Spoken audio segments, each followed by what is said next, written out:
एक वीजा और 6 देशों में घूमना, यह सपना 2020 में हमें पहली बार दिखाया गया था। सभी उन लोगों के लिए जो कि मुस्लिम देशों में काम करते हैं या घूमना चाहते हैं, उनके लिए बहुत बड़ी खबर आज हमारे पास में आ रही है। अस्सलाम वालेकुम, मैं हूं ताहा नसीम, आप देख रहे हैं TN अरब हिंदी न्यूज। मैं आप लोगों के लिए लेके आया हूं सऊदी अरब, भारत और गल्फ कंट्री से जुड़ी कुछ अहम जानकारी। तो आप लोगों से गुजारिश है, वीडियो में शुरू से लेकर आखिर तक बने रहें ताकि सही जानकारी आपको मिल पाए। और चैनल पर नए हैं तो चैनल को सब्सक्राइब करना ना भूलें। तो चलिए खबरों की शुरुआत करते हैं। सबसे पहले सऊदी अरब की तरफ से आज एक रिलीफ का प्लेन जो है रियाद से उड़ा है, जिसके अंदर 35 टन खाने का सामान और रहने का सामान था, जो कि गाजा पहुंचाया जाएगा। और सारे ही फिलिस्तीन के लोग जो गाजा पट्टी में रह रहे हैं और परेशानी में हैं, उनके लिए यह प्लेन रियाद से रवाना हुआ है। 35 टन इसके अंदर सामान है, उसके अंदर मेडिकल है, खाना है और रहने के लिए भी जरूरी चीजें मुहैया कराई गई है। तो सऊदी अरब की तरफ से पहला रिलीफ का एरोप्लेन आज ये रवाना किया गया है। दूसरी बड़ी जो खबर हमारे पास में आ रही है, सऊदी अरब के अंदर एक पब्लिक रिलीफ फंड जारी किया गया था किंग सलमान बिन अब्दुल अजीज की तरफ से, जिसमें लोगों ने काफी अच्छी रकम जमा की फिलिस्तीन और गाजा के लोगों के लिए मदद करने के लिए। मैं आपको बता दूं कि इस पोर्टल को लॉन्च हुए अभी 7 दिन हुए हैं और इसमें 439 मिलियन रियाल की रकम जो है अब तक जमा की जा चुकी है, जो कि गाजा के लोगों के लिए पहुंचाई जाएगी। सहम पोर्टल पर आप भी इसमें डोनेट कर सकते हैं। सबसे पहले जब ये पोर्टल चालू हुआ था तो 30 मिलियन रियाल किंग अब्दुल अजीज की तरफ से और 20 मिलियन रियाल मोहम्मद बिन सलमान की तरफ से जो है इसमें डोनेट किया गया था। अब तक सऊदी अरब से 68,000 लोग इसमें पैसे जमा करा चुके हैं, जो टोटल रकम अब निकल कर आ रही है 439 मिलियन रियाल हो चुकी है। अगली एक और खबर हमारे पास में आ रही है सऊदी अरब के ही अल कातिफ इलाके से। एक वीडियो सऊदी अरब के अंदर काफी ज्यादा वायरल हुआ सोशल मीडिया पर। अल कातिफ के अंदर एक जू मौजूद है, यानी कि चिड़ियाघर। अल कातिफ के जू से एक क्रोकोडाइल यानी कि मगरमच्छ रवाना होकर निकलकर अल कातिफ की सड़कों पर घूमता हुआ दिखाई दिया। लोगों ने इसकी वीडियो बनाई और सोशल मीडिया पर जारी की। ये वीडियो आप अपनी स्क्रीन पर देख सकते हैं, किस तरीके से एक मगरमच्छ हाईवे पर घूमता हुआ नजर आ रहा है। हालांकि थोड़ी ही देर बाद रेस्क्यू टीम वहां पर पहुंची और इसको रेस्क्यू करके वापस से अल कातिफ के अंदर जो जू है वहां पर छोड़ा गया। अगली जानकारी हमारे पास में आ रही है भारत की राजधानी न्यू दिल्ली, जो कि इस वक्त वर्ल्ड की मोस्ट पॉल्यूटेड सिटी बना हुआ है। पिछले एक हफ्ते की अगर हम बात करें तो न्यू दिल्ली का जो एयर इंडेक्स है, यानी कि जो वहां पर हवा चल रही है, वह इतनी घातक हो चुकी है कि लोग अगर इस हवा में सांस लेते रहे तो उनको अलग अलग तरीके की बीमारी हो सकती है और उनकी जान भी जा सकती है।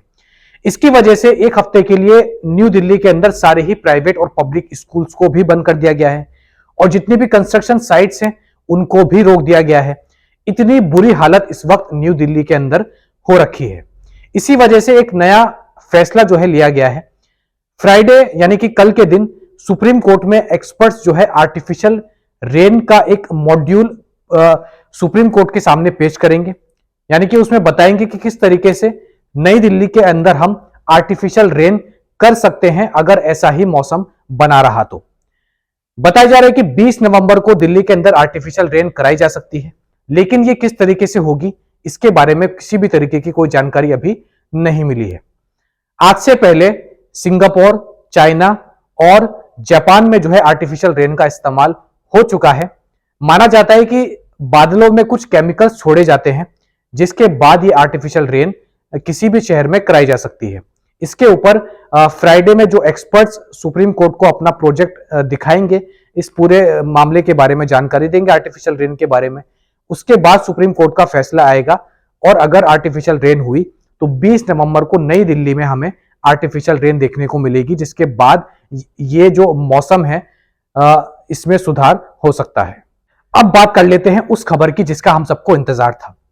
GCC यानी कि गल्फ कॉर्पोरेशन काउंसिल के जो हेड हैं जासिम अल बुदैवी, उन्होंने आज एक स्टेटमेंट जारी करते हुए ये कंफर्म कर दिया है। रियाद के अंदर सभी 6 देशों की मीटिंग हुई और उसमें आज जो GCC यूनिफाइड वीजा है, यानी कि सिंगल टूरिस्ट वीजा 6 अलग अलग देशों के लिए उसको अप्रूवल मिल चुका है।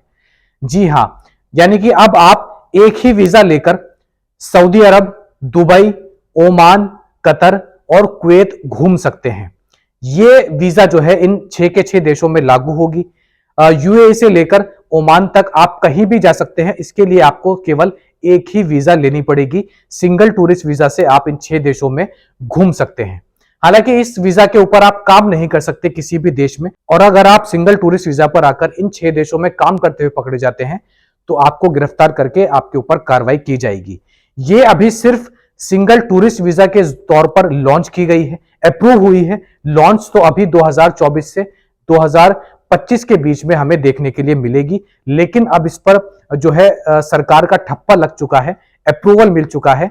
तो ये अब कंफर्म हो गया है कि 2024 या 25 में हम इस वीजा से इन 6 देशों में घूम सकते हैं।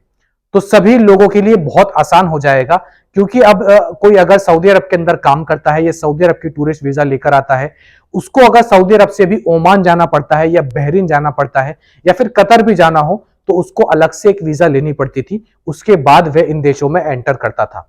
अब ऐसा नहीं है, अब एक ही वीजा से आप ये 6 देश आराम से घूम सकते हैं। जीसीसी जनरल सेक्रेटरी मिनिस्टर ने बताया कि इसका जो टारगेट है वह यही है कि ये वीजा लॉन्च करने के बाद में 6 के 6 देशों की इकोनॉमी पे काफी अच्छा फर्क पड़ेगा, और जो टूरिस्ट सेक्टर है उसमें भी हमें इंप्रूवमेंट और अच्छा खासा जो है राइज देखने को मिल सकता है। इस वजह से इस वीजा को अप्रूवल दे दिया गया है। तो ये थी आज की कुछ खास और अहम खबरें सऊदी अरब और भारत से जुड़ी हुई। ऐसी खबरें मैं आप लोगों तक डेली लेकर आता हूं। सऊदी अरब के अंदर कोई भी नया कानून आता है गैर मुल्की वर्करों के लिए, उसकी अपडेट सबसे पहले मैं आप लोगों तक पहुंचाता हूं। हमसे जुड़े रहने के लिए हमारे चैनल को सब्सक्राइब करना ना भूलें और बेल आइकन दबा दें, ताकि मेरी वीडियो सबसे पहले आप लोगों के फोन तक पहुंच सके। मैं ताहा नसीम अब आपसे इजाजत चाहता हूं। इंशाल्लाह कल आपसे फिर मुलाकात होगी मजीद खबरों के साथ। तब तक अपना ख्याल रखें।